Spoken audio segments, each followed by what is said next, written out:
Hi, my name is Nick, and this tooltip is on adding in a custom door. The Envisioneer catalog has an extensive list of various doors that you can add in, but not every type of door is going to be available for you. If you have a certain type of door that you want to use, you can import it in using the Import Object Wizard. Let's take a look at how this is done.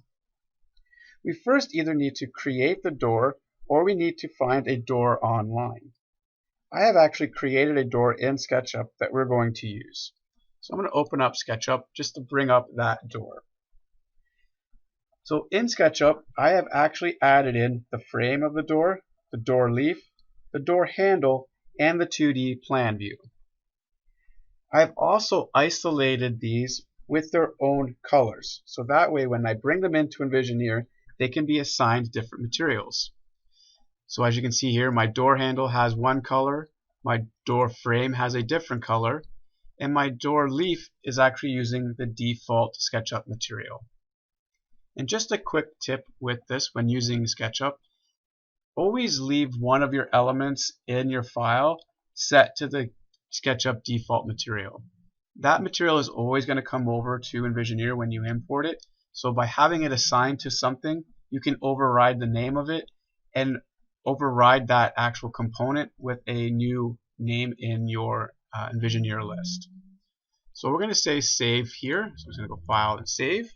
And I'm going to go back into Envisioneer. And now we're going to import that into the Envisioneer program. So to do that, we're going to go up to File, Import, and we're going to select the Object Wizard option. And under the Import Object Wizard, I'm going to go in and I'm going to add in a new door. And I'm going to call this 32-inch 5-panel door. And under here, I'm going to select the Doors option. And then I'm going to select the Select button.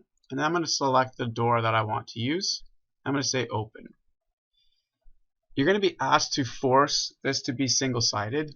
SketchUp has their texture set up to always have two sides, a front and an inverse side.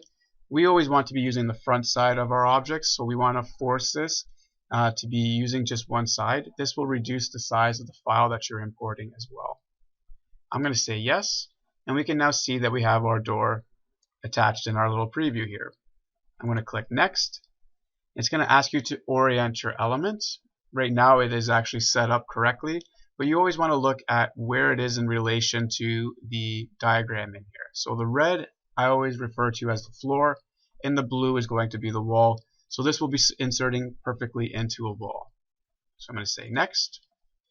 And now we can control how high off the ground we want this to be.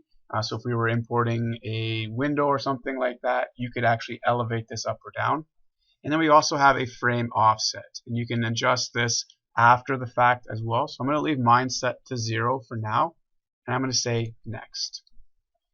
So in here we have our components that are going to make up that 3D object. So as I mentioned, when I brought these in, I assigned different colors to them, and I can actually see what they represent in our 3D view. So if I close the eye next to the SketchUp edges, you'll see here that it removes that 2D plan view. So if I just close the eye on that, you can see that the elements actually turn off. I don't want to see the 2D plan view in my 3D view, so I'm going to close the eye beside it. I'm also going to take advantage of the ability to rename these, and I want this to be called 2D plan. This is the SketchUp default color that I was referring to. I want this to be door leaf.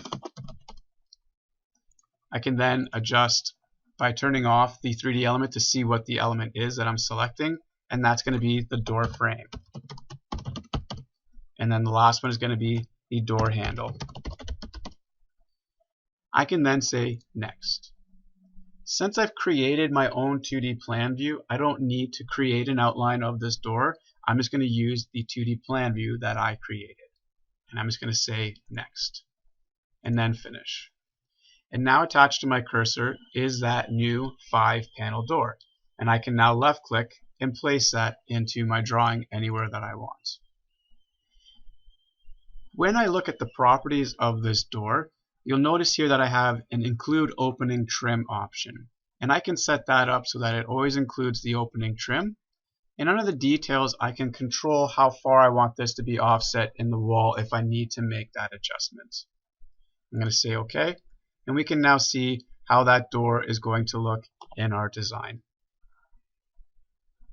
We hope this tooltip helps you moving forward. If you like what we're creating, be sure to subscribe for future videos. If you have comments, please let us know below. Thank you.